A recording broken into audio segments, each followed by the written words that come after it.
من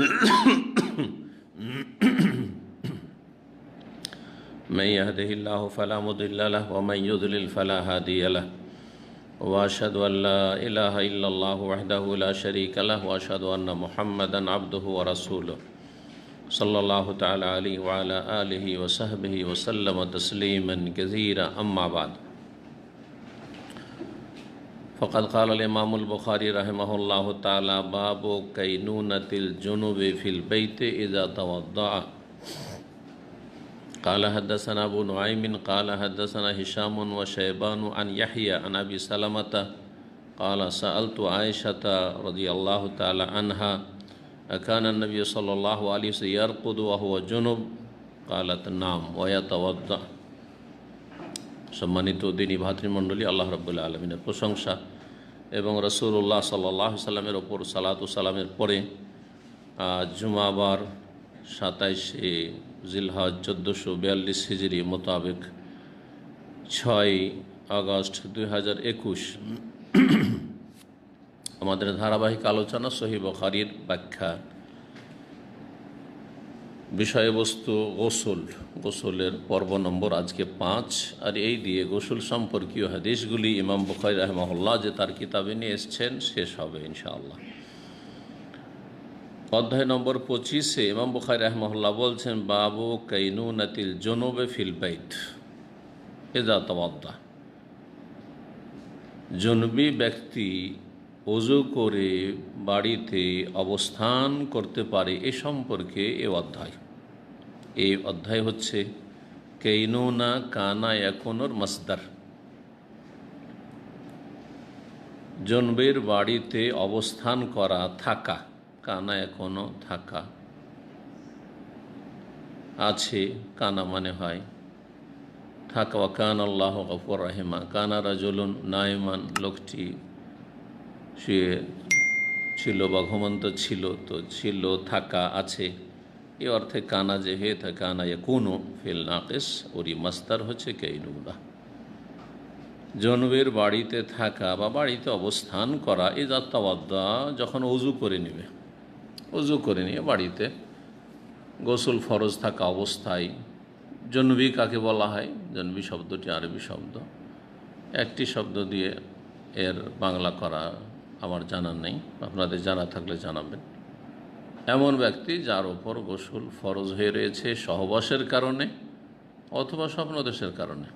জি, সহবাস স্বামী স্ত্রী মিলন গোসল ফরজ হয়েছে অথবা স্বপ্নদোষ হয়েছে গোসল ফরজ হয়, তাহলে যেই ব্যক্তির স্বপ্নদোষ হয়েছে অথবা সহবাস হয়েছে তারপরে আগামী সালাতের ওয়াক্ত আসা পর্যন্ত বাড়িতে অবস্থান করতে পারে সেই নাপাক অবস্থায় গোসল না করে উযু করে নিলে।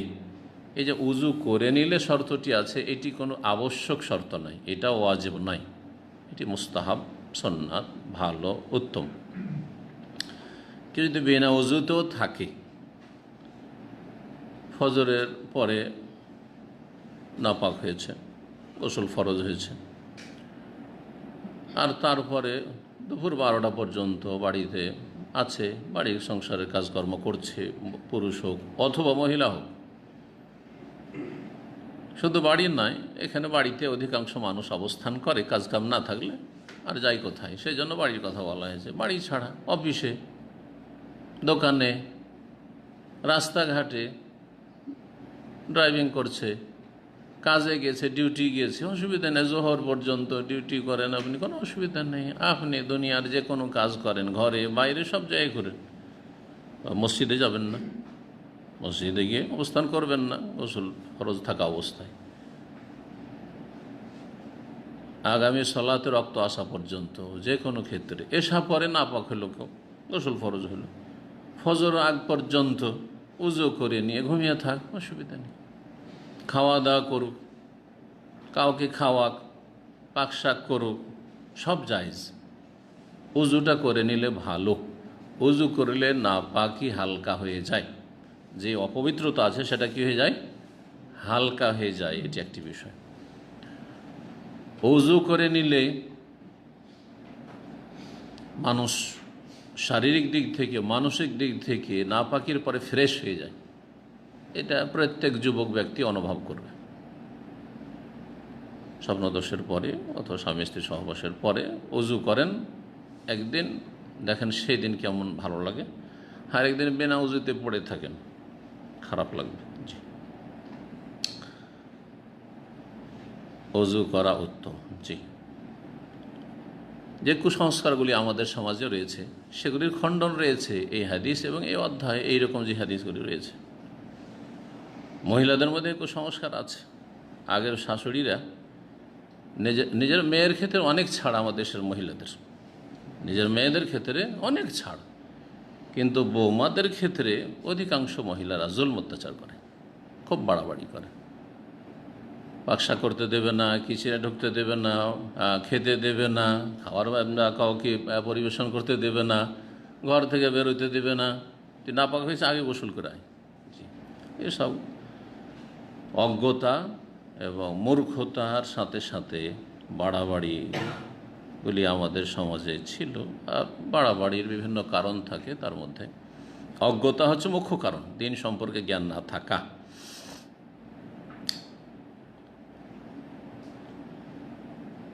হাদিস নম্বর 286, আবু সালামা রহমতুল্লাহ আলাইহি প্রখ্যাত তাবেঈ, মদিনার যে 7 জন প্রখ্যাত ফুকাহা ছিলেন তাবেঈনদের জামানায় তাদের অন্যতম, তিনি বলছেন, সাআলতু আয়েশা, আমি আয়েশা রাদিয়াল্লাহু তাআলা আনহাকে জিজ্ঞেস করেছিলাম। আয়েশা রাদিয়াল্লাহু তাআলার কাছ থেকে যেসব পুরুষরা দিন শিখতেন তারা 2 শ্রেণীর ছিলেন। এক শ্রেণী ছিলেন যারা মাহরাম, কোনো না কোনো দিক থেকে মাহরাম। জি, মাহরাম সামনে এসে দিন শিখতে পারে আমার কাছ থেকে, আমার মেয়েরা, হ্যাঁ আমার বোনেরা, আমার যারা মাহরাম তারা সরাসরি দিন শিখতে পারে।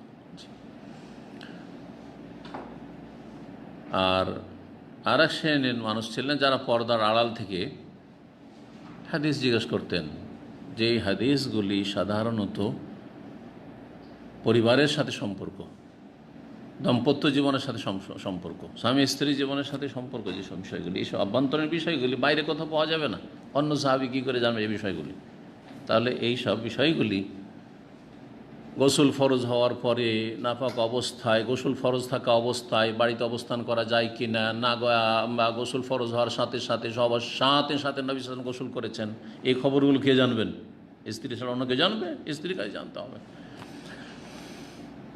তাহলে পর্দার আড়াল থেকে, সামনে পর্দা দেওয়া, পর্দার আড়াল থেকে মহিলা পুরুষকে দিন শেখাতে পারে, বিশেষ করে যদি প্রয়োজন থাকে, বিশেষ করে প্রয়োজন থাকে। আর প্রয়োজন যদি না থাকে,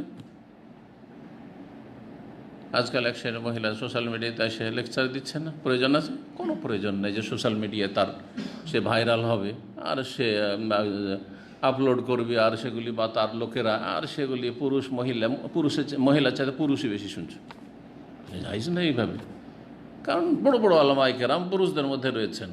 কোনো যুগে মহিলারা পুরুষদের চাইতে বড় আলেম হতে পারেনি, না দিন সম্পর্কে না দুনিয়া সম্পর্কে, কখনো হতে পারেনি, কেউ প্রমাণ করতে পারবে না। যেমন একটা যুগ ছিল, সেই যুগে পুরুষ আলেম চাইতে মহিলা আলেমরা অনেক বড় বড় আলেমা ছিলেন। এমন যুগ ছিল 1400 বছর ইতিহাসে, কখনো ছিল না। তাহলে প্রয়োজন নেই, কিন্তু মা আয়েশা রাদিয়াল্লাহু তাআলার কাছ থেকে শিখার প্রয়োজন ছিল, তার বিকল্প কিছু ছিল না। তো যতটা ততটাতে সীমিত রাখতে হবে, যতটা ততটাতেই সীমিত রাখতে হবে। এই নয় যে এগুলো থেকে এক শ্রেণীর লোকেরা যারা ইসলামের নাম ভেঙে খায়, কিন্তু তারা মডার্ন, তারা ইসলামের ওই বেছে বেছে কিছু সুবিধাজনক বিষয়গুলি পালন করতে চায়, তাদের কাছে সহশিক্ষা কোনো ব্যাপার না, তাদের কাছে আপনার এইভাবে অবাধ মেলামেশা কোনো ব্যাপার না, না না, মোটেই না। সহশিক্ষা ইসলাম ওটাই জায়েজ নয়।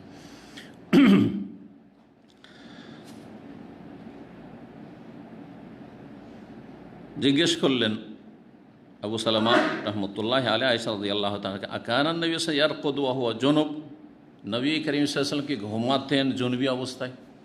রাকাদা ইয়ারকুদু মানে ঘুমানো, নওম, জি, নামায়া নাম, জি। সূরা কাহফে রয়েছে অহম রুকুদ, জি। ও তাহসাবুহুম আইকাযা ওয়া হুম রুকুদ, যে আসহাবে কাহফের যুবকরা, তাদেরকে দেখলে মনে হবে যে তারা জেগে আছে, চোখ খোলা, কিন্তু তারা ঘুমন্ত অবস্থায় আছে। চোখ খোলা অবস্থায় কেউ যদি ঘুমায় তো মানুষ ভাববে না যে ঘুমাচ্ছে। জি। বললেন মায়েশা রাদিয়াল্লাহু তাআলা উত্তরে, নাম, হ্যাঁ ঘুমাতেন, ওয়ায়াতাওয়াদ্দাদ, তবে উযু করে নিতেন, উযু করে নিয়ে ঘুমাতেন। তবে সতর্ক, সাবধান, যাদের ঈমান দুর্বল, সালাতের সময় আসলে তখন গোসল করা, পাক হওয়া ফরজ। কিসের জন্য? সালাতের জন্য, সালাতের জন্য। এমনকি সাহারি খাওয়া, সহুর করাও জায়েজ নাপাক অবস্থায়। সাধারণ খাওয়া না, সহুর খাওয়া। নবী সাল্লাল্লাহু সাহারি খাননি, সাহারি খাওয়া সুন্নাত, সাহারি খাওয়া উত্তম। তা সাহারু ফাইন্না ফি সাহুর বারাকা, রাসূলুল্লাহ সাল্লাল্লাহু আলাইহি সাল্লাম জনবী অবস্থায় সকাল হয়েছে আর তারপরে সিয়ামের নিয়ত করেছেন, তাহলে নাপাক অবস্থায় রোজার সিয়ামের নিয়তও করা যাবে। নিয়ত করেছেন, সব কিছু করেছেন, আর তারপরে ও সহরু করলেন, আর আজান হলে আজানের পরে গোসল করেন, গোসল করার মসজিদে চলে গেলেন, গুনাহগার হলেন না। কিন্তু যখনই একটি সালাতের সময় পার হয়ে চলে যাবে আর নাপাক অবস্থায় আছেন, যেখানেই থাকেন না কেন, বাড়িতে থাকেন অথবা অফিসে থাকেন আর এই ক্লাসরুমে থাকেন, যেখানে থাকেন না কেন, কি হবে?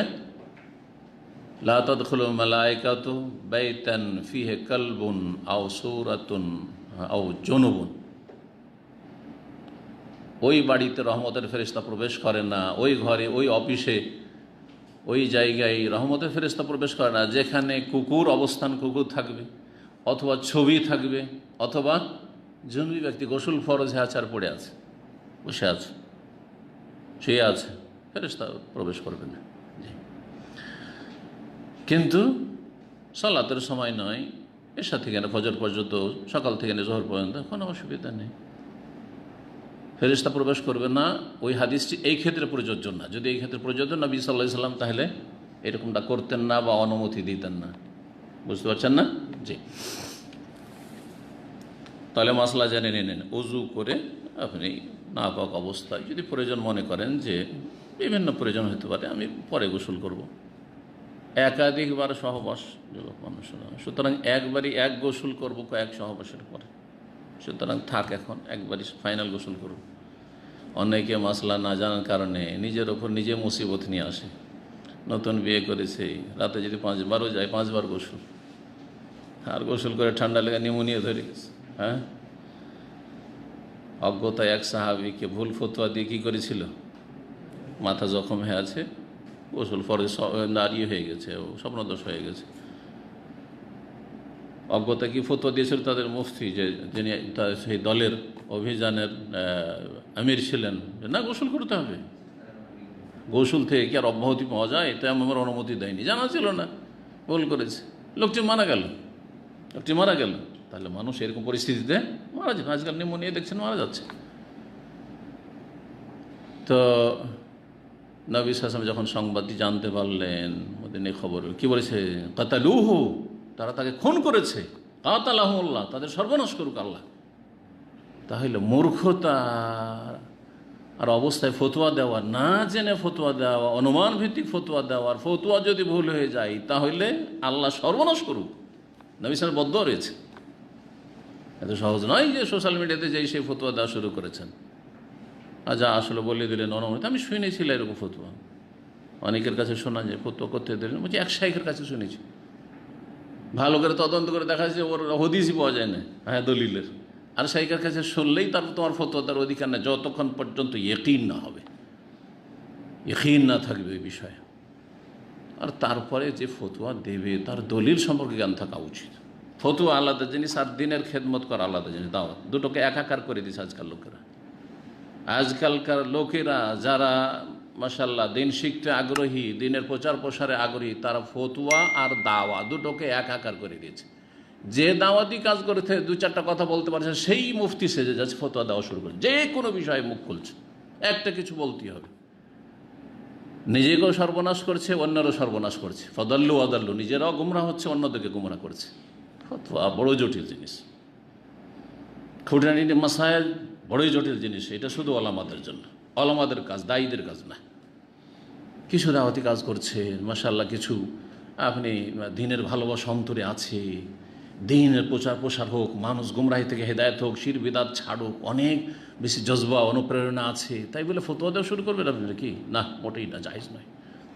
এই বিষয়টি সবাইকে বারবার করে আমি সতর্ক করছি, তাকুল্লাহ, আল্লাহকে ভয় করুন, এবং ফতোয়া আর দিনের দাওয়াতি কাজে পার্থক্য করুন। যেই বেশি বলতে পারে, যেই পাতা নম্বর বলতে পারে, যে এই বলতে পারে, রেফারেন্স বলতে পারে, হ্যাঁ, ভালো ভালো উপস্থাপনা করতে পারে, তার কাছ থেকে ফতোয়া নেওয়া থেকে সাবধান জনগণ। আর যারা এই রকম কাজ করছে, দাওয়ার ময়দানে কাজ করছেন, তাদেরকে আরও বেশি সতর্ক সাবধান করছে, আল্লাহকে ভয় করুন, সতর্ক সাবধান হন। দাওয়াতি কাজের যোগ্যতা আছে যতটুকু, ওইটুকু দাওয়াতি কাজ করেন, খুঁটিনাটি মাসাইলে ঢুকবেন না, আর ফতোয়াতে মোটেই ঢুকবেন না।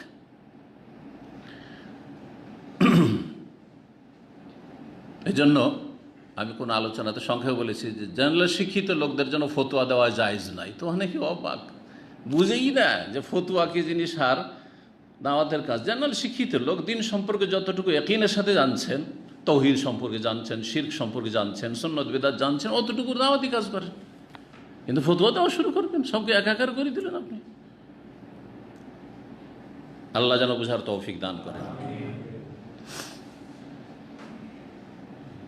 বাবু নওমিল জনুব 26 নম্বর অধ্যায় বলছেন, এই অধ্যায় হচ্ছে জন্মী ব্যক্তির ঘুমানো। তা আগেরটা ছিল হাদিস, ওইগুলোই আসছে, কিন্তু আগেরটা ছিল কি বাড়িতে অবস্থান করা, যে কোনো কাজে অবস্থান করছেন বাড়িতে। আর একটা হচ্ছে যে ঘুমাচ্ছেন আপনি, তো ঘুমানো জায়েজ নাপাক অবস্থায়। 227 নম্বর হাদিস, আব্দুল্লাহ বিন উমর রাদিয়াল্লাহু তাআলা আনহু বর্ণনা করছেন, বলছেন, আন্না উমর আল খাত্তাব সাআলা রাসূলুল্লাহ সাল্লাল্লাহু আলাইহি সাল্লাম। উমর ইবনে খাত্তাব রাদিয়াল্লাহু তাআলা আনহু, আমার আব্বা, জিজ্ঞেস করলেন রাসূলুল্লাহ সাল্লাল্লাহু আলাইহি সাল্লাম কি। এটি তাহলে সরাসরি কাকে জিজ্ঞাসা? রাসূলুল্লাহ সাল্লাল্লাহু আলাইহি সাল্লামকে। আয়ার কদু আহাদুন অহ জুনুব, আমাদের কোনো ব্যক্তি কি ঘুমাতে পারে জুনবি অবস্থায়, গোসল ফরজ থাকা অবস্থায় ঘুমাতে পারে? কালা নাম, হ্যাঁ, ঘুমাইতে পারে। ইজা তাওয়াদ্দা আহাদুকুম ফালিয়ারকুদ ওয়া হুয়া জুনুব, তোমাদের কেউ যদি ওযু করে নাই তাহলে সে ঘুমাতে থাক, ওয়া হুয়া জুনুব, জুনবি অবস্থায়, না পাক হয়ে আছে, গোসল ফরজ হয়ে আছে, ঘুমাতে থাক, কোনো অসুবিধা নেই। আবার বলছি যে উযু করার যে শর্তটি, এটি আবশ্যক শর্ত নয়, এটি হচ্ছে উত্তম শর্ত। আবশ্যক শর্ত নয়, কি উত্তম শর্ত। আমরা যে সব শর্ত করি, অধিকাংশ শর্ত কথাটি আবশ্যকের ক্ষেত্রে আসে, কিন্তু কখনো কখনো উত্তম। এই কাজটি করে আসেন, তবে একটা কাজ আর করতে হবে। সবসময় সেটা আবশ্যক থাকে না, ওই যে আর একটা কাজ ওর সাথে লাগালে সবসময় আবশ্যক থাকে না, কখনো করলে ভালো এই কাজটা। জি, 27 নম্বর অধ্যায় বলছেন, বাবুল জুনবি ইয়াতাওয়াদ্দা সুম্মা ইয়ানাম। এই অধ্যায় হচ্ছে জুনবি ব্যক্তি সম্পর্কে, যে উজু করে নেই, সুম্মা ইয়ানাম, তারপরে ঘুমিয়ে যায়। কথা সব কাছাকাছি, এবং হাদিস একই বিষয়ের সবগুলি আসছে। 288 নম্বর হাদিস। হাদিস বর্ণনা করেছেন প্রখ্যাত তাবি উরওয়া ইবনে জুবাইর রাদিয়াল্লাহু তাআলা আনহুমা আন আয়েশা রাদিয়াল্লাহু তাআলা আনহা থেকে। এই উরওয়া আর খালা হচ্ছেন আয়েশা রাদিয়াল্লাহু, উরওয়া বিনতে ইবনে জুবাইর, জুবাইর ইবনুল আওয়াম, যে আশরা মুবাশশারার অন্যতম। এই জুবাইর রাদিয়াল্লাহু তাআলা আনহু কাকে বিয়ে করেছিলেন? হ্যাঁ, কাকে বিয়ে করেছিলেন? উরওয়া বলেন। উরওয়ার খালা হচ্ছে আয়েশা রাদিয়াল্লাহু আনহা।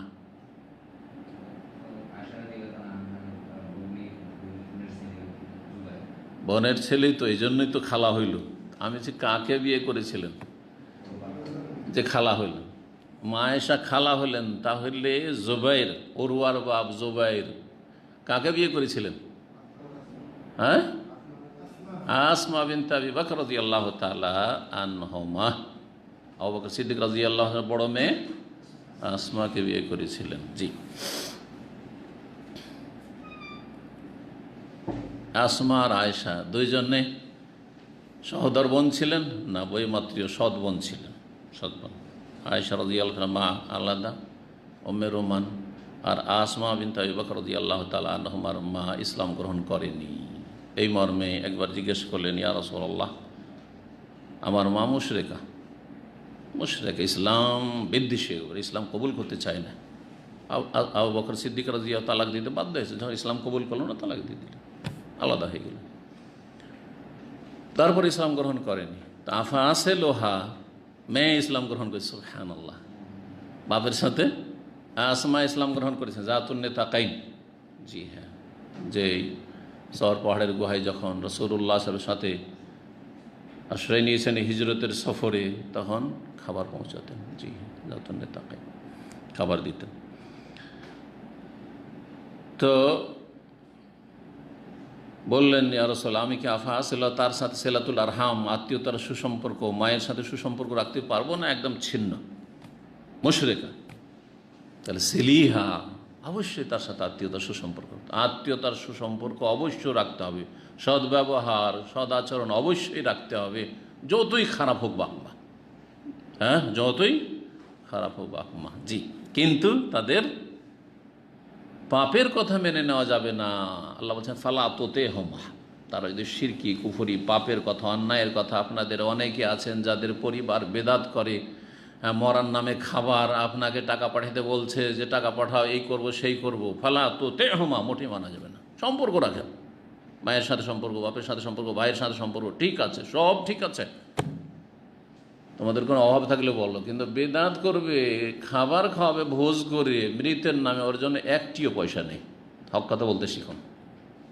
কিছু সময়ের জন্য নারাজ হবে, কোনো পরোয়া করিয়েন না, আল্লাহ রাজি থাকলে যথেষ্ট।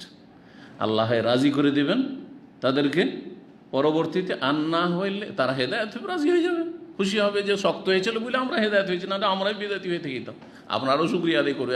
এটাও হইতে পারে নাকি? অনেক সময় এরকম হইতে পারে, কারণ শক্ত ভূমিকাতে মানুষ চিন্তা করতে বাধ্য হয় যে এই লোকটা এত ঝুঁকিতে, এর শক্ত ভূমিকা কেন? তার মানে সে হকের ওপর আছে, তার মানে সে পরোয়া করে না, হকের ওপর আছে। কে কি করছে সেটা দেখার বিষয় নাই, অবশ্যই ফিরে আসবে। আর যারা সুবিধাবাদী হুজুর, ওদেরকে আপনারাও চেনছেন কিন্তু, হ্যাঁ এই সুবিধাবাদী, ও যেখানে যেমন সেখানে তেমন ফতোয়া দেয়, কিন্তু সে একটু কাউকে ছাড়েন না, যার ভুল ভুল। কথা বোঝা গেছে? কথা হচ্ছে যে এই কথাটা এমনিতে বলেন না, আপনাদের হিতাহিত জ্ঞান আল্লাহ অবশ্যই দিয়েছেন, তাই না? ওই রকম আত্মীয় স্বজনে হয়তো এই কারণে হেদায়েত হইতে পারে। আর যদি হেদায়েত নাও হয়, ধরেন ওরা বড়ই অসন্তুষ্ট হয়ে গেল, কারণ আপনি বেদাত করার জন্য পয়সা দিলেন না, মাজারে যাওয়ার জন্য পয়সা দিলেন না, সাহায্য করলেন না, শিরক বেদাতে বা পাপের কাজে কোনো অংশ নিলেন না, একেবারে ওই ক্ষেত্রে একবার শক্ত অসন্তুষ্টই থাকলো, সম্পর্ক ছিন্ন করলো, আল্লাহ তাদের অনিষ্ট থেকে আপনার হেফাজত করবেন, এই ইয়াকিন থাকতে হবে। আল্লাহু ইয়াসিমুকা মিনান নাস, নবী সাল্লাল্লাহু আলাইহি ওয়াসাল্লামকে হত্যা করার চেষ্টা করেছে বহুবার, মক্কার মুশরিকরা চেষ্টা করেছে, ইহুদিরা চেষ্টা করেছে, কিন্তু করতে পেরেছে? ইয়াকিন থাকতে হবে, ইয়াকিন বিল্লাহ, আল্লাহর প্রতি ইয়াকিন, যে আল্লাহ হায়াত নির্ধারণ করেছেন, সেটাকে কমাতে পারবে না। শুধু হায়াতই না, আল্লাহ সুস্থতা, অসুস্থতা, বিপদ আপদ, বিপদ মুক্তি সব নির্ধারণ আছে। ইয়াকিন থাকতে হবে আল্লাহর প্রতি, আমি আল্লাহকে রাজি করার জন্য এগুলো করেছি, আমি সুন্নতের সাথে থাকার জন্য, আমি বিদআত থেকে বাঁচার জন্য এটা করেছি, জাতিকে বা আমার আত্মীয় স্বজনকে বিদআত থেকে রক্ষা করার জন্য আমি শক্ত ভূমিকা পালন করেছি। আল্লাহ হেফাজত করবেন, তাদের অনিষ্ট থেকে রক্ষা করে নেবেন। যেই মূসা আলাইহিস সালামকে পাওয়ার জন্য একটা বাচ্চা মূসা, ওই বাচ্চাটাকে হত্যা করতে জানতে পারলে তো ওইটাকে হত্যা করলেই তো বাস হয়ে যায়, তাই না? ফেরাউনের ওই একটা বাচ্চার তলাশে হাজার হাজার বাচ্চাকে ফেরাউন ইউযাব্বিহুনা আবনাহুম, বনী ইসরায়েলদের ছেলে সন্তানদেরকে খুন করেছে। আর খুন করতো সে কতদিন ধরে, যে খুন করতে থেকেছে ওই স্বপ্ন দেখার পরে আল্লাহ জানে, কিন্তু ওই বাচ্চাকে খুন করতে পারলো না। বরং আল্লাহ কত যে সর্বশক্তিমান, ওই বাচ্চাকে শুধু রক্ষা করলেন না, পানিতে ভাসিয়ে দেওয়া হচ্ছে, সেখানে রক্ষা। আবার ফেরাউনের বাড়ি গিয়ে উঠছে, এই বাচ্চা তো ঘরে পৌঁছে যাচ্ছে, ও গলা টিপে মেরে দিলি তো হয়, আল্লাহ মায়ে দিয়ে দিচ্ছেন। জি, কুররাতু আইনিন লি, আমাদের চক্ষু শীতল হবে। স্ত্রী বলছেন লা তাকতুলু, এটাকে হত্যা করিয়েন না, আপনি অনেক ছেলে হত্যা করেছেন, এই ছেলে এরকম হবে না, এই ছেলে হত্যা করে না। আসা ইয়ানফানা, আমাদের ছেলে সন্তানের সব কন্যা সন্তান ফেরাউনের। আসিয়া রাদিয়াল্লাহু তাআলা আনহা বলছেন স্বামীকে, ফেরাউনকে, আমাদের উপকারে আসবে সম্ভবত, আওনাত্তাখিযা ওয়ালাদা, অথবা এটাকে পালক পুত্র হিসেবে আমরা নিয়ে নেব, আমাদের ছেলে সন্তান নাই। আল্লাহু আকবার। মায়ের দুধ বেশি উপকারী, মায়ের দুধের কাছে আবার আল্লাহ ফিরিয়ে দিচ্ছেন, ফারাদাদনাহু ইলা উম্মিহি কাই তাকাররা আইনুহা ওয়ালা তাহজান, যাতে চক্ষু শীতল হয় মায়ের পেরেশানি না থাকে যে আমার বাচ্চা হাইরে দূরে থাকলো, পরের বাড়িতে মানুষ হচ্ছে না, আর ওর দুশ্চিন্তা না থাকে, কোনো চিন্তাই ভাবনা না থাকে। বলে তাআলামা, আর যাতে করে ওই মহিলা মুসার মা জানতে পারে আন্না ওয়াদাল্লাহ হক, আল্লাহর ওয়াদা সত্য, আল্লাহর ওয়াদা সত্য। আপনার ইয়াকিনে যদি সততা থাকে তো আল্লাহর ওয়াদা সত্য। এসব কিস্সা কাহিনী শুধু শোনার জন্য না, ইমানটা মজবুত করার জন্য, যে আল্লাহ রাব্বুল আলামিন এইভাবে মুসা আলাইহিস সালামকে, এইভাবে ইউসুফ আলাইহিস সালামকে, আপনি ঘটনাগুলো একটু গভীরভাবে পড়ুন, কীভাবে আল্লাহ হেফাজত করেছেন। আপনি আমি কেন রুজির চিন্তা করব, কেন হক কথা বলতে পিছপা হব, কেন হক কথাকে, সত্য কথাকে গোপন করব, কেন শিরক বিদআতের সাথে সমঝোতা করব, কেন খারেজি এবং তাদের পৃষ্ঠপোষকদের সাথে, শিয়া প্রেমীদের সাথে আপনি সমঝোতা করতে যাবেন, সম্পর্ক রাখতে যাবেন, নমনীয় হবেন কেন? উদ্দেশ্য কি আপনার? দুনিয়ার স্বার্থ? তরিদুন আরাদা দুনিয়া ওয়াল্লাহু ইউরিদুল আখিরা, আল্লাহ বলছেন দুনিয়ার তুচ্ছ স্বার্থ চাও, আল্লাহ আখিরাত চাই, আখিরাতটাকে মুখ্য উদ্দেশ্য বানা। আল্লাহ যেন বুঝার তৌফিক দান করেন।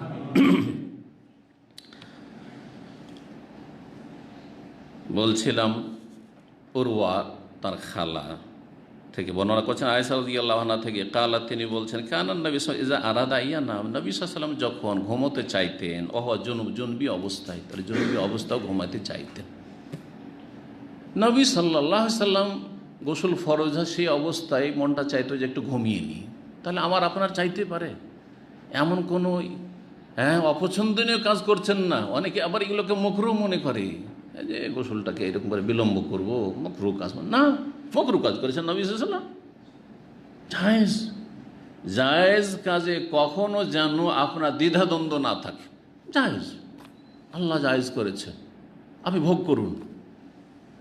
জায়েজকে নাজায়েজ মনে করা গুনার কাজ, হালালকে হারাম মনে করা কবিরা গুনাহ, যেমন হারামকে হালাল করা।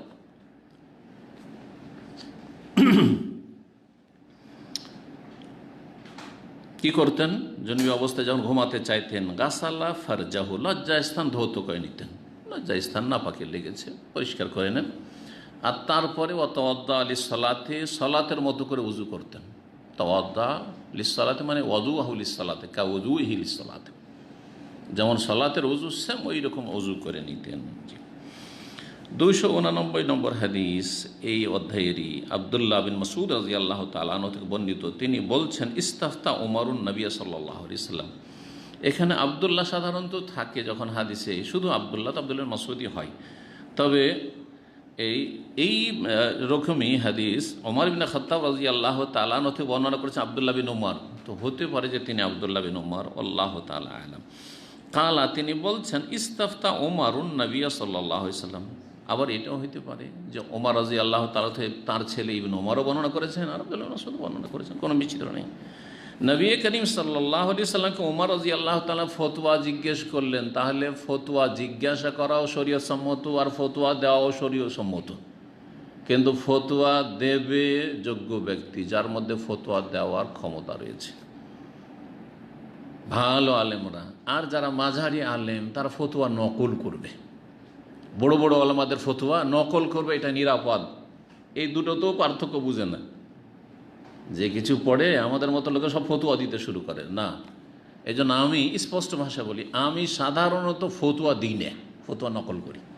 আমার চাইতে অনেক বড় আলেম ইমাম আল্লামা শেখ আব্দুল আজিজ বাজ রহমতুল্লাহ আলাইহ, তার থেকে নকল করি কখন নকল করি ইমাম মোহাম্মদ বিন উসাইম রহমতুল্লাহ আলী থেকে, কখনো নকল করি ইমাম আলবানী রহমতুল্লাহ আলী থেকে। যদি এই 20 শতাব্দীর বড়, পৃথিবীর মধ্যে বড় আলেম থেকে নকল করি, তাহলে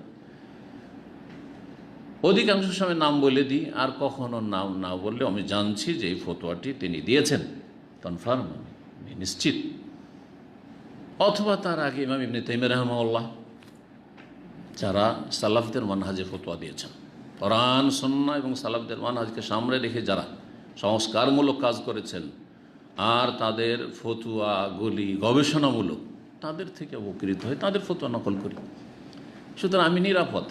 কিন্তু নিজে থেকে যারা ফতোয়া দিতে যায় আর তার চাইতে বড় আলেমের ফতোয়ার দিকে তাকাই নেয়, তাদের ভুল বেশি, তাদের ভুল বেশি।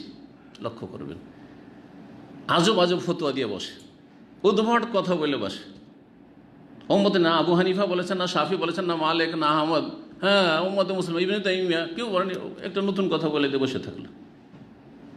এতে মানুষ বিব্রত হয়, মানুষ বিভ্রান্ত হয় এবং নিজেও ক্ষতি করে, দিন দুনিয়ার তার ক্ষতি করে, মানহানি হয়।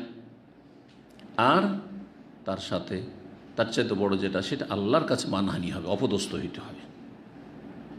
ফতুয়ার জন্য দুঃসাহসিকতা, জুর আলাল ফতুয়া, ফতুয়ার ক্ষেত্রে দুঃসাহসিকতা দেখালে আল্লাহর কাছে লাঞ্ছিত, অপদস্থ হইতে হবে মুফতি সাহেবানদেরকে। সুতরাং বিষয়গুলি মনে রাখবেন। তাহলে একটা হচ্ছে ফতুয়া দেওয়া, যেটা যোগ্য আলেমদের জন্য, আরেকটা হচ্ছে ফতুয়া নকল করা, আরেকটা হচ্ছে দাওয়াতের কাজ করা।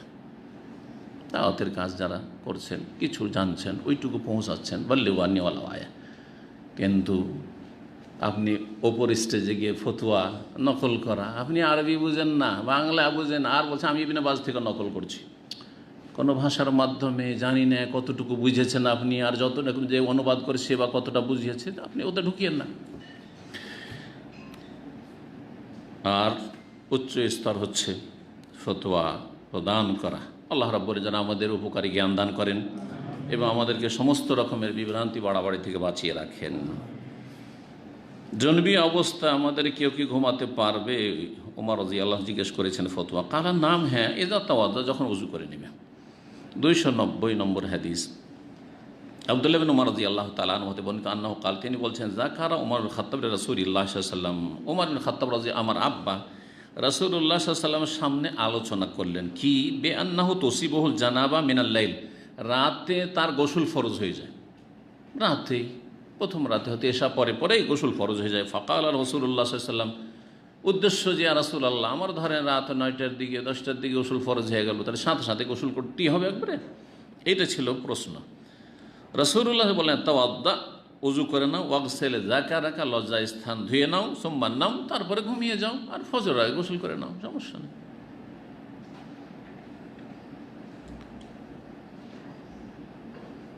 28 নম্বর অধ্যায় বলছেন, বাবুন, এই অধ্যায় হচ্ছে এজাল তাকাল খেতানান। এই অধ্যায় শুরু করার আগে বলি যে উজু করা যে ওয়াজিব নয়, এরও দলিল রয়েছে, এরও দলিল রয়েছে। সুতরাং এটা নয় যে শুধু ব্যাখ্যা এটা যে কখনো কখনো উজু করি আর কখনো বিনা উজুতে।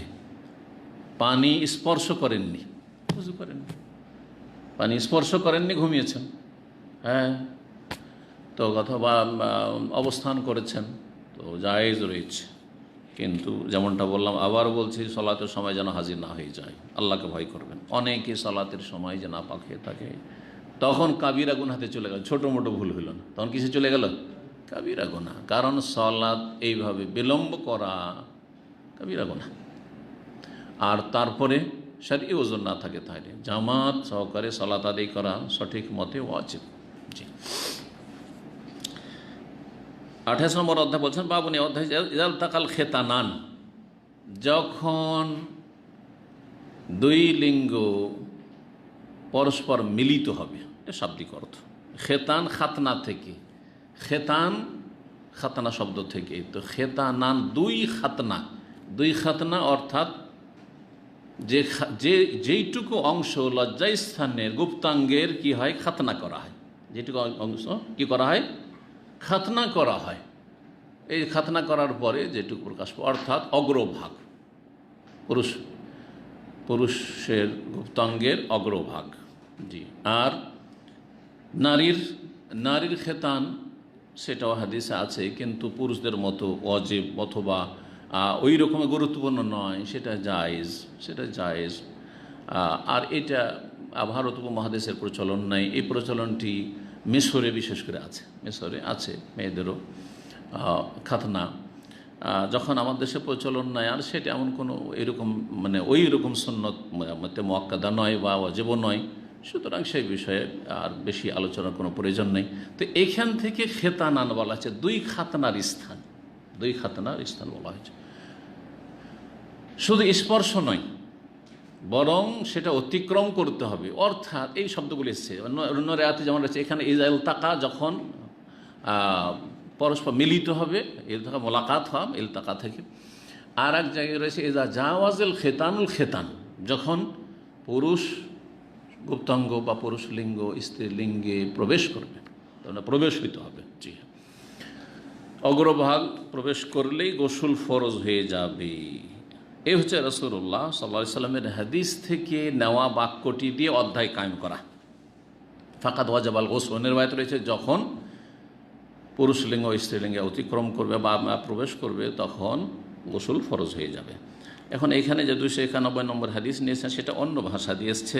আবু হুরায়রা রাদিয়াল্লাহু তাআলা আনহু থেকে বর্ণিত, নবী করিম সাল্লাল্লাহু আলাইহি ওয়াসাল্লাম থেকে তিনি বর্ণনা করে বলেন, রাসূলুল্লাহ সাল্লাল্লাহু আলাইহি ওয়াসাল্লাম বলেছেন, ইজা জালাসা বাইনা শুআবিহাল আরবাহ, অন্য রিওয়ায়াতে ইজা জালাসা আহাদুকুম, তোমাদের কেউ অর্থাৎ পুরুষরা যখন 4টি অঙ্গের ওপর অবস্থান করবে, 4টি অঙ্গ মানে 2 হাত আর 2 পা স্ত্রীর, সাধারণত স্বামী স্ত্রী মিলনের সবচাইতে উত্তম পদ্ধতি এটি, সেজন্য এটাকে বোঝানো হয়েছে। কিন্তু অন্যভাবেও জায়েজ রয়েছে যদি ক্ষেত্র ঠিক থাকে। ক্ষেত্র হচ্ছে যেটা আল্লাহ রাব্বুল আলামিন তৈরি করেছেন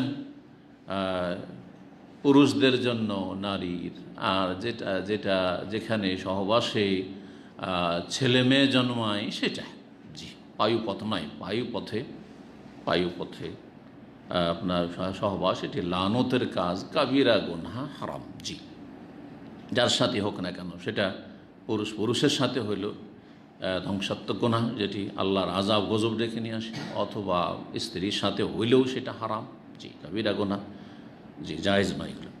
এবং নোংরামি, হেসা, আর তারপরে এটা দিন দুনিয়ার ক্ষতি করে। দিনের তো ক্ষতি আছে, দুনিয়ার ক্ষতি, শরীর স্বাস্থ্যের জন্য বড়ই ধ্বংসাত্মক, বিভিন্ন রকম মারাত্মক রোগ সৃষ্টি করে।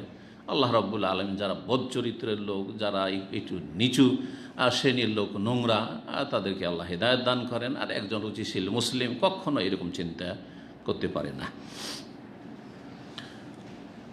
তো যখন কেউ বসবে 4টি অঙ্গের ওপর, সুম্মা জাহাদাহা, আর তারপরে পরিশ্রম করবে, অর্থাৎ প্রবেশ করা। এখানে পরিশ্রম বলতে এখানে প্রবেশ করলে যথেষ্ট, এই নয় যে পরিশ্রম মানে পরিশ্রম, কিন্তু সাধারণত সহবাসে পরিশ্রম হয়ে থাকে, সেই জন্য এই বাক্যগুলি এসেছে।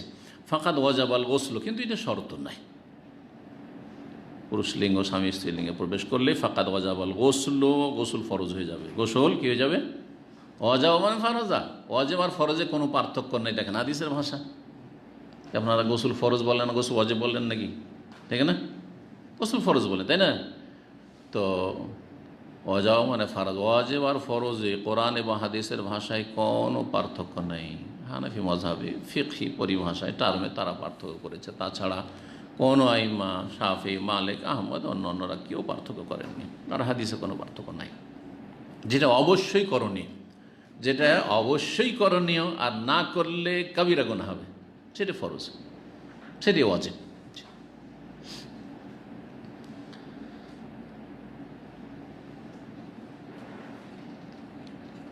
তাহলে এই হাদিস দ্বারা কি জানলাম? যে পুরুষ লিঙ্গ স্ত্রীলিঙ্গে প্রবেশ করলে গোসল ফরজ হয়ে যায়। এখানে আসলো কি যে বীর্যপাত হইলে গোসল ফরজ, এমন কথা আসলো কি? এ কথা আসেনি।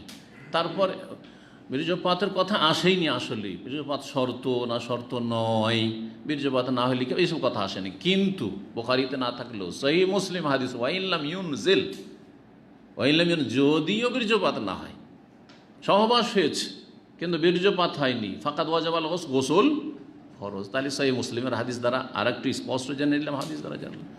অন্য রিওয়ায়াতে রয়েছে দারাকুতনি, আর বেশ কিছু হাদিসে কিতাবে রয়েছে আনজালা আমলাম ইউনজিল, বীর্যপাত হোক অথবা না হোক, যদি পুরুষ লিঙ্গ স্ত্রীলিঙ্গে মিলিত হয়, প্রবেশ করে, তাহলে তাতে কি হয়ে যাবে? ফাকাদ ওয়াজাবাল গোসল ফরজ হয়ে যাবে। জি, এই বিষয়ে ইজমা রয়েছে। এই বিষয়ে কি রয়েছে? ইজমা, ঐক্যমত রয়েছে, কোনো ইখতিলাফ নেই।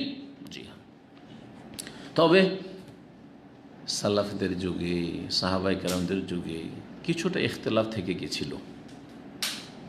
কারণ হাদিস,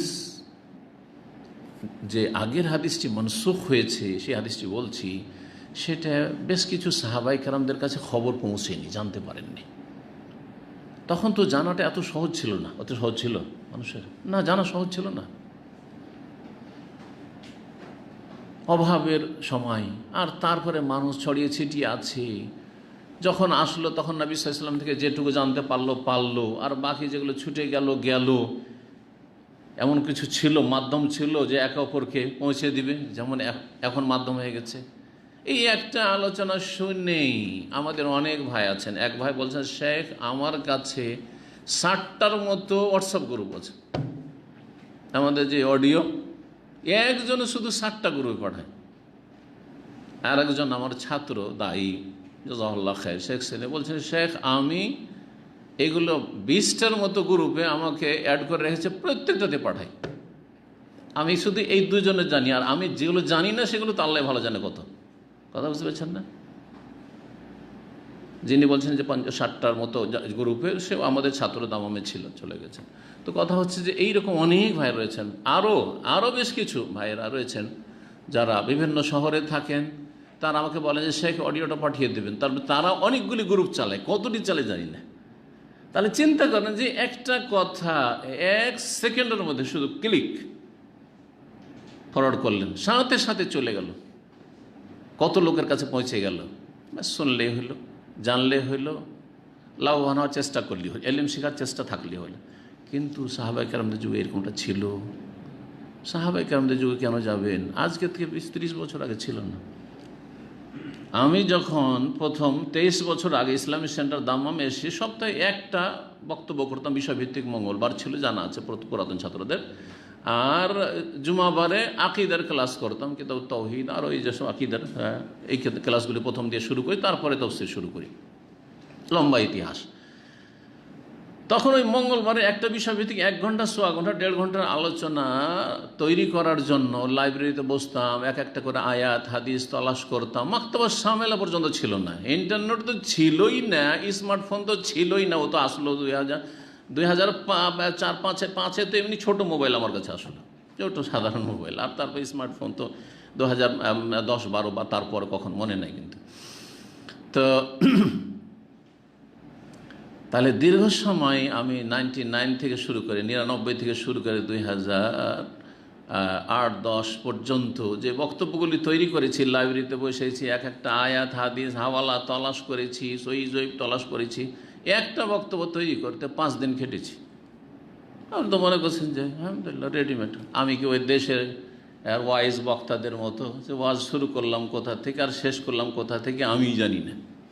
আর আগে থেকে আমি কোনো চিন্তা করি, যা মুখে আসলো তাই বললাম, হাসাইলাম, কানাইলাম, ব্যাস। এইসব তো করি না আমি কোনোদিন, আমার লাইফে জীবনে করিনি, আলহামদুলিল্লাহ। ওই একটা বক্তব্য যে বিষয়ভিত্তিক আলোচনা করে গেছি, আল্লাহ এই জন্য বরকত দিয়েছে।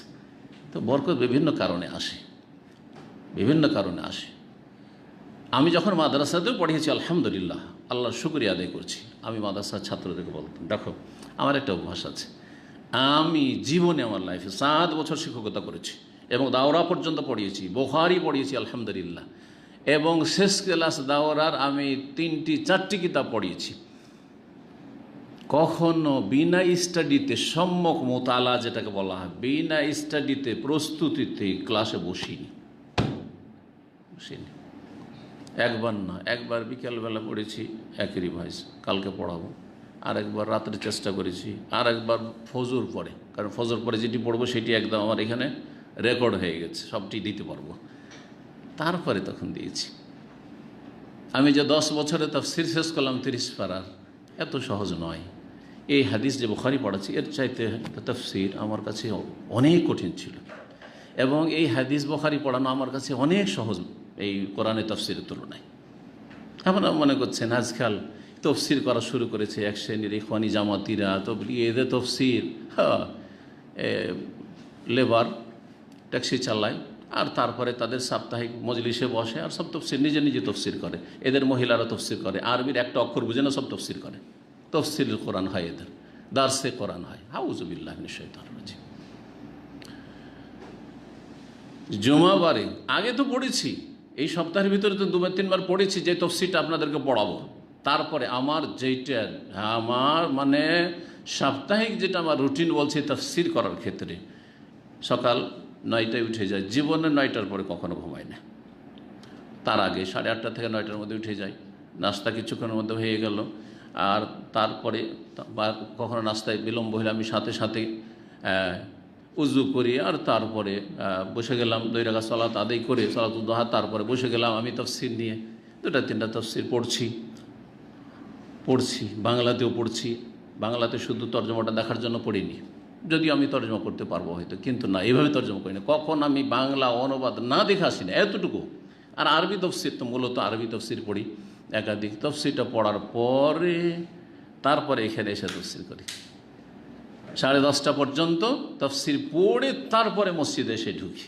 জি, আর তারপরেও আপনারা দেখেছেন অনেকে যারা আমার অফিসে ঢুকেন আমার তফসিরের আগে অথবা দার্সের আগে, আমি বলি যে আপনারা ওইদিকে যান। কী জন্য বলি?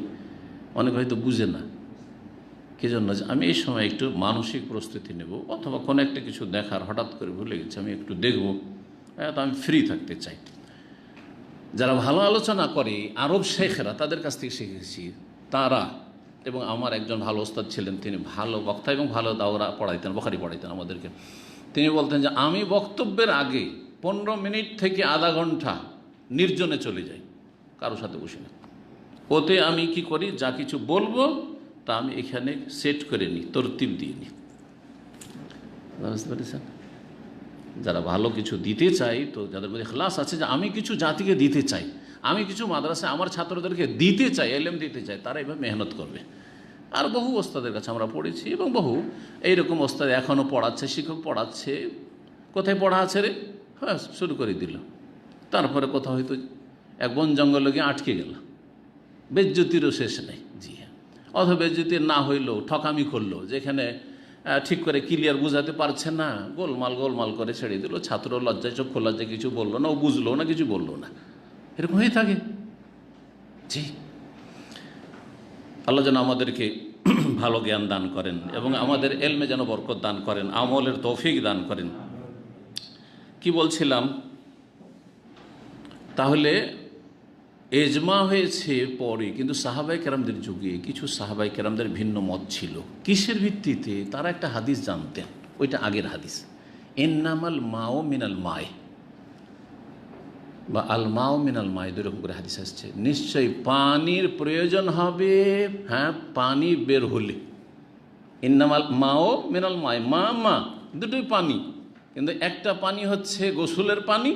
প্রথম আল মাও, প্রথম মা হচ্ছে গোসলের পানি। গোসলের পানি আবশ্যক হবে মিনাল মায়ে, পানি বের হলে, মানে কোন পানি? হ্যাঁ, বীর্যপাত হলে।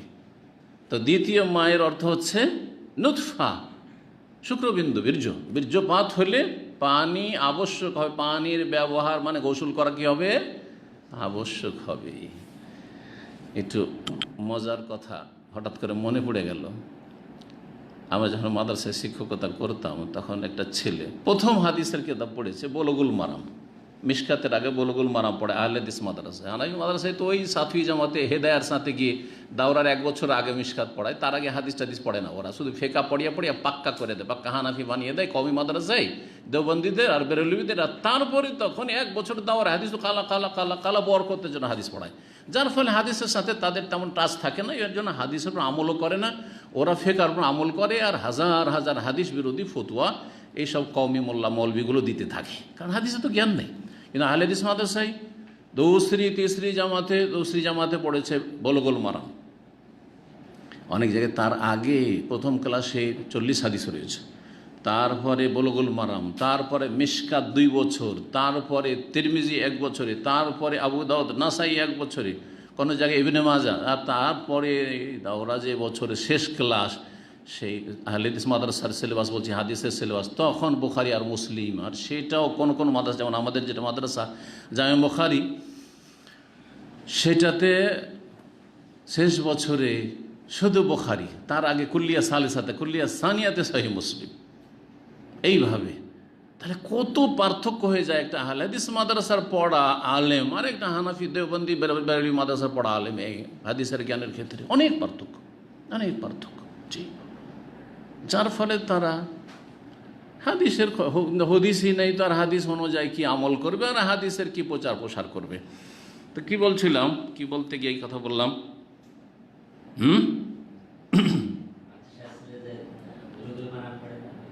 হ্যাঁ, বলগুল মারামে হাদিসটা, বলগুল মারামে হাদিস পড়েছে একটা ছেলে, তার ছেলে তো সব রকম আছে, কিছু সহি উত্তর দিচ্ছে। আলমা মিন আলমা, প্রশ্নকারী যে এক্সামিনার শিক্ষক প্রশ্ন করেছে যে এই দুই মায়ের অর্থ কি, দুই মায়ের অর্থ কি, প্রথম মা মানে কি মা আর দ্বিতীয় মা মানে কি। তখন ওই ছেলে, এক ছেলে দুর্বল ছেলে, ফেল করে বেশিরভাগ, লিখছে প্রথম আলমা মানে হচ্ছে জমিনের পানি, আর আপনার দ্বিতীয় মা মানে হচ্ছে আকাশের পানি। কথা বুঝতে পেরেছেন, আকাশের পানি। বড়ই হাস্যকর। আর যে মুমতাহিন আমার কলিগ ছিল সে খুব হাসলো আর আমাদেরকে বললো, আরে সে কী লিখেছে জানেন, এক ছেলে লিখছে যে আলমা মিন আলমা पहला माँ से ज़मीन का पानी मुराद है और दूसरा माँ से आसमान का पानी मुराद है। কথা বুঝছেন, এই হলো অবস্থা। তো মাদ্রাসায় এইরকম কমজোর হয়ে লেখাপড়া করলে কি আর আলেম হবে, তখন তো এরা সমাজের শরণাপন্ন হবে। হ্যাঁ, তখন তো মোল্লার দড় মসজিদ, এরকম এত দুর্বলদের আর কি করবে, অসহায়। তখন তো হক কথা বলা যাবে না, কারণ ওই তো চাকরি খেয়ে দিবে, না হইলে হ্যাঁ ফাঁসেক ফাজার নেতৃত্ব দিয়ে সমাজপতি তারা চাকরি খেয়ে নেবে, মসজিদ থেকে বের করে দেবে, কী করে খাবো। না না, এরকম আলেম হবেন না, এরকম আলেম করবেন না। আলেম করবেন, ভালো আলেম করেন ছেলেদেরকে। জি, আল্লাহ যেন তৌফিক দান করেন, সহজ করেন। কি বললাম, হাদিসে রয়েছে আলমাউ মিন আলমাই, পানি আবশ্যক হবে, পানির ব্যবহার জরুরি হবে যদি পানি বের হয়, মানে বীর্যপাত হয়। এখন বীর্যপাত হলে, সহবাস করে বীর্যপাত হলে তখন পানি ফরজ হবে, মানে গোসল করা ফরজ হবে। এটা প্রথম ইসলামের ইতিহাসে ছিল, কারণ ইসলামের বিধিবিধান আস্তে আস্তে নাজেল হয়েছে। দেখেন, একসময় মদ খেত, একসময় মহিলারা কিন্তু চেহারার মোটেই পর্দা করতো না, স্বাভাবিক মহিলারা যেমন শালীনতার সাথে চলে এরকম চলতো। ষষ্ঠ হিজরিতে হেজাব, চেহারার হেজাব ফরজ হয়েছে। এইরকমই দিনের বিধিবিধানগুলো দ্বিতীয় হিজরির আগে সিয়াম রোজা ছিল না, জাকাতের তফসিল ছিল না, হজ নবম হিজরিতে দশম হিজরিতে ফরজ হয়েছে, শেষ দিকে একবার। তো এইরকমই প্রথম ইসলামের ইতিহাসে সাহাবাই কেরামদের ওপর গোসল ফরজ ছিল না। স্বামী স্ত্রী সহবাস হলো আর তারপর যদি বীর্যপাত না হয়, অনেক সময় বীর্যপাত হয় না, তাহলে গোসল ফরজ হইতো না। লজ্জা স্থান ধুয়ে নিয়ে উজু টুজু করে নিয়ে তো হয়ে গেল। অনেকেই তারপরের হাদিস যে নবী সাল্লাল্লাহু আলাইহি ওয়াসাল্লাম বলেছেন, যে হাদিসটি একটু আগে পড়লেন, হাদিস নম্বর 291, ইজা জালাস আহাদুকুম বাইনা শুআবিহাল আরবা সুম্মা জাহাদাহা ফাকাদ ওয়াজাবাল গোসল। যখন বসবে, স্বামী স্ত্রী মিলন হবে আর তারপরে লজ্জা স্থান পুরুষ লিঙ্গ স্ত্রীলিঙ্গে প্রবেশ করবে, সহবাস হলো, তাহলে গোসল কি হয়ে গেল, ফরজ হয়ে গেল। ওয়াইল্লাম ইউনজিল, সহিহ মুসলিম হাদিস বললাম, যদিও বীর্যপাত না হয়। তো এই হাদিস যদিও বীর্যপাত না হয়, আর আলমা মিন আলমা মানে হচ্ছে বীর্যপাত হইলে পানি ব্যবহার করা, গোসল করা আবশ্যক হবে। এই যে সাংঘর্ষিক হাদিস, সমন্বয় কি, দুটো সমন্বয় করা হয়েছে। একটি সমন্বয় তো এটা যে ইসলামের প্রথম যুগে বীর্যপাত হইলে গোসল ফরজ ছিল না, গোসল ফরজ শুধু সহবাসে ছিল না। পরে এই হাদিস হচ্ছে নাসিখ, রোহিতকারী, আর আলমা মিন আলমায় ওই হাদিস হচ্ছে মনসুখ, রোহিতকৃত। আর একটি সমন্বয় হচ্ছে স্বপ্ন দোষের ক্ষেত্রে আলমা মিন আলমায় হাদিসটি প্রযোজ্য কোন ক্ষেত্রে, ইন্নামা যালিকা ফিল ইহতিলাম, স্বপ্ন দোষের ক্ষেত্রে। গত সপ্তাহে স্বপ্ন দোষ সম্পর্কে আলোচনা করেছি। কেউ দেখলো স্বপ্নে যে কারোর সাথে সহবাস হলো, স্ত্রীর সাথেই, দূরে আছেন তারপর সহবাস হলো, অথবা পাশে থেকে, অনেক সময় সহবাস হয়নি, পাশে শুয়ে আছেন, আমি স্ত্রী আর সহবাস হচ্ছে, হয় না, হইতে পারে না, শয়তান দেখাচ্ছে। তো স্বামী স্ত্রী সহবাস অথবা কারোর সাথে সহবাস হয়ে গেল আর বীর্যপাত হইল না, গোসল ফরজ হবে কি? এখনও গোসল ফরজ হবে না। হাদিস কি পড়েছেন যে উম্মে সালাম রাদিয়াল্লাহু তাআলা আনহা এসে জিজ্ঞাসা করেছিলেন, হ্যাঁ, যে মহিলাদের কি ইহতিলাম হয়, ইহতিলাম হইলে কি গোসল করতে হবে? কি বলেছিলেন নবী সাল্লাল্লাহু আলাইহি ওয়াসাল্লাম? নাম এজা রাআতিল মা, হ্যাঁ, গোসল ফরজ, পুরুষ হোক আর নারী হোক। এজা রাআতিল মা, যদি পানি দেখে, মানে বীর্যপাত হয়ে থাকে। তাহলে স্বপ্নদোষে বীর্যপাত হইলে গোসল ফরজ, আর বীর্যপাত যদি না হয় আর স্বপ্নদোষে পুরো মনে হচ্ছে সহবাস হয়েছে, গোসল ফরজ নাই।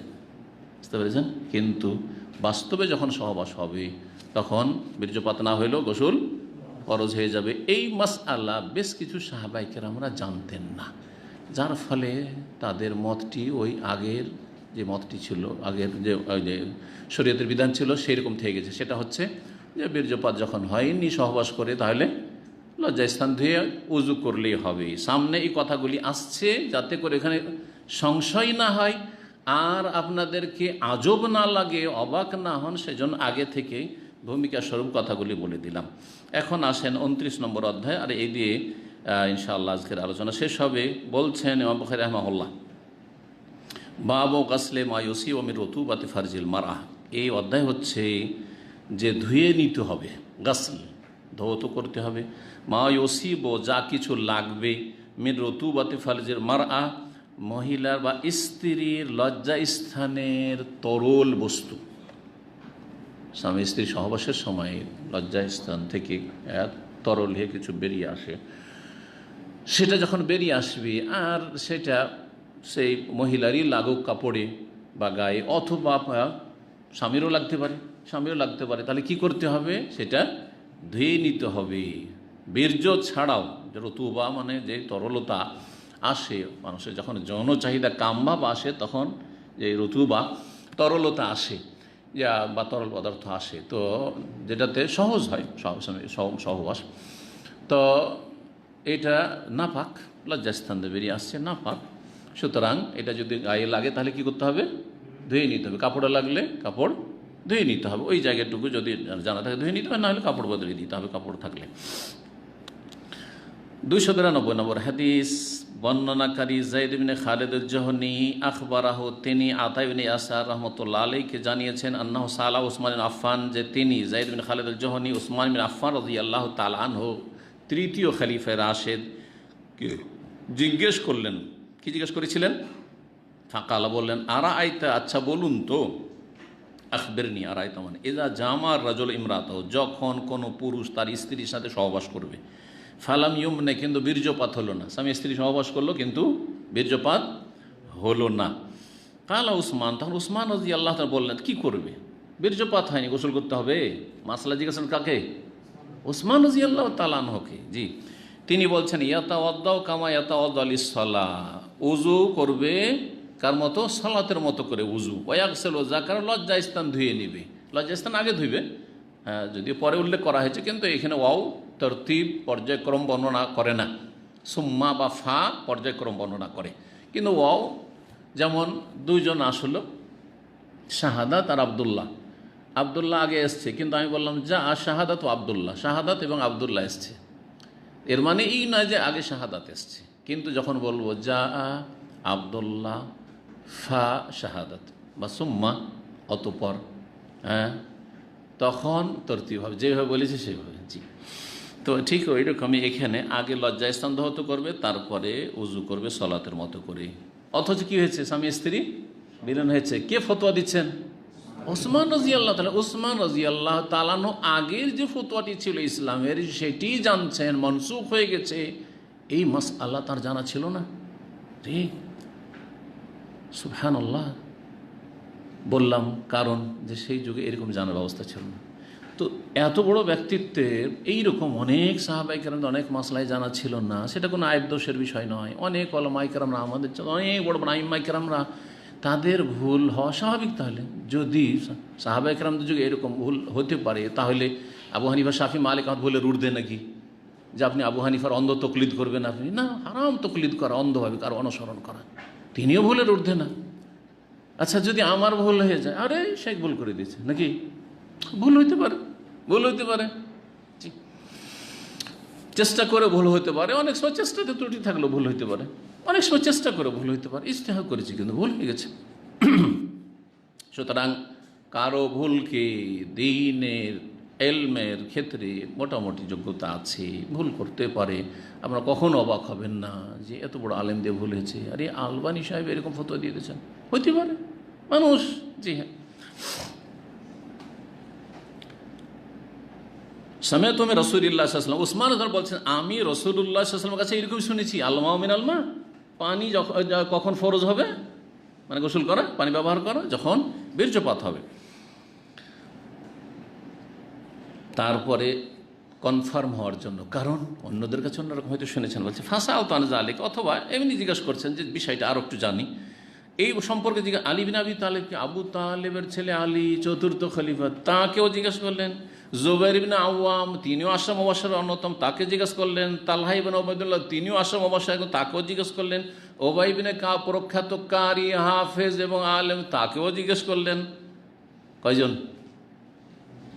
হ্যাঁ, 5 জন। ওসমান, আলী, জুবাইর, তালহা, উবাই ইবনে কাব, 5 জন প্রখ্যাত প্রবীণ সাহাবায়ে কেরাম, তাদেরকে জিজ্ঞেস করলেন। তারা সকলে ফামারুহু বিযালিকা, তারা সকলে এই হুকুমই করলেন যে উজু করে নেবে, সালাতের মতো করে পূর্ণ উজু, আর লজ্জাস্থান ধৌত করে নেবে তার আগে। জি।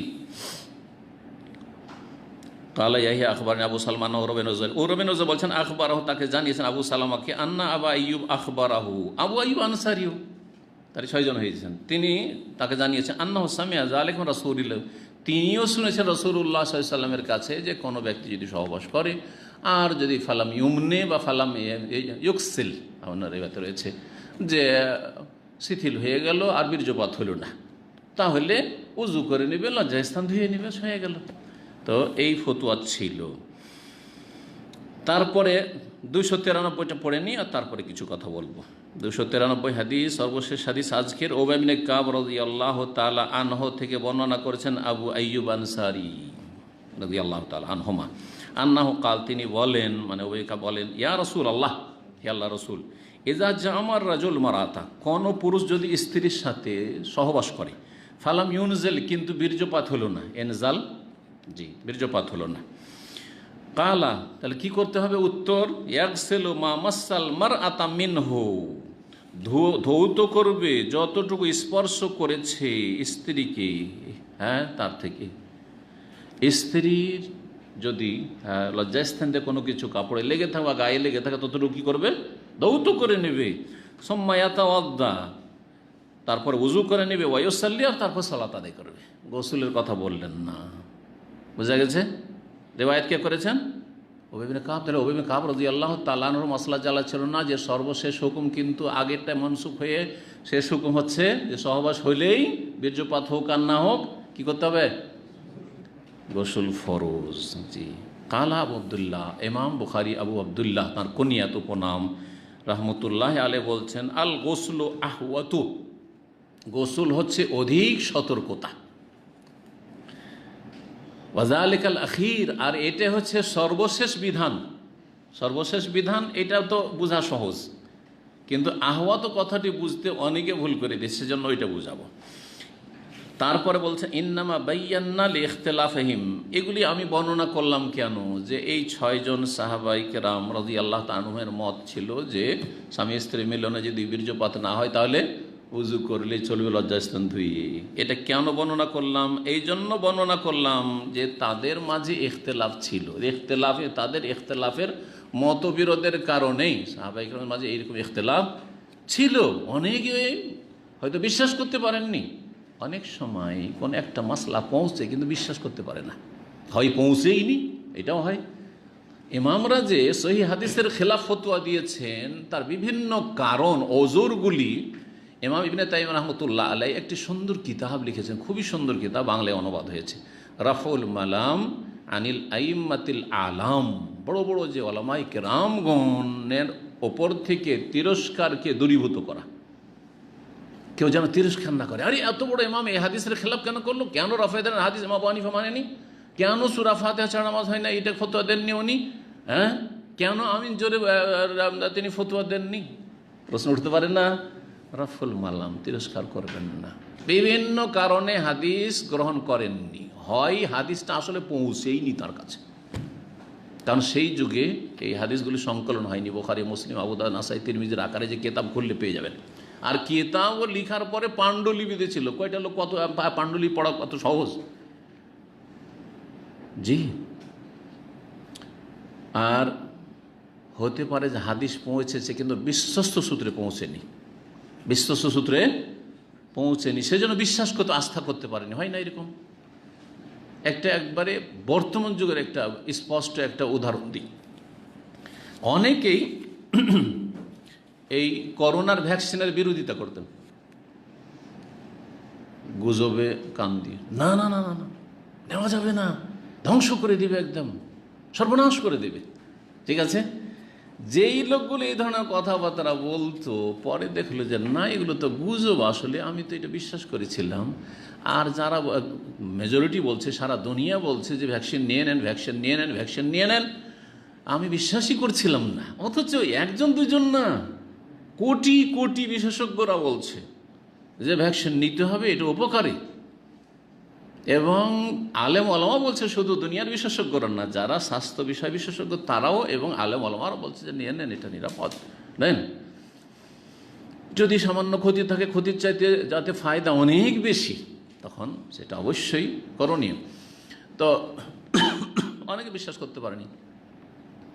আমাদের মতো অনেকে আছে যারা না না নেব না, একেবারে যখন নিরুপায় হবো তখন নেব।